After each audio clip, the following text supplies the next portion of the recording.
কারণ অ্যাথেরোস্ক্লেরোসিস হলে তার সকল রক্তনালীতেই এটা হবে, ধীরে ধীরে হবে। যদি সে এমন কিছু না করে, তার জীবনকে পরিবর্তন করার জন্য তার খাবারকে যদি সে পরিবর্তন না করে, বা তার চলাফেরা, ডিসিপ্লিন, নিয়মানুবর্তিতা, অন্যান্য বিষয়, তাহলে আপনারা বলেন যে লোকটা শুরু থেকে ডিসিপ্লিন, তার কি রোগ হওয়ার কথা? ডিসিপ্লিন বলতে বোঝাচ্ছি সে প্রকৃত খাদ্য গ্রহণ করে, আল্লাহর দেওয়া বিকৃত খাবার খায় না, প্রসেসড আল্ট্রা প্রসেসড ফুড খায় না। তারপরে হচ্ছে সে এক ভাগ খায়, তারপর হচ্ছে সে সেটাকে ব্যবহার করে, বার্ন করে, তারপর সে রোজাও রাখে।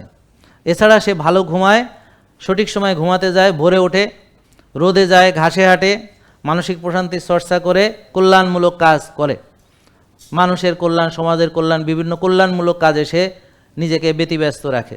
তাহলে এইভাবে যদি সে চলতে থাকে, তাহলে তার কি ডিজিজ হওয়ার কথা?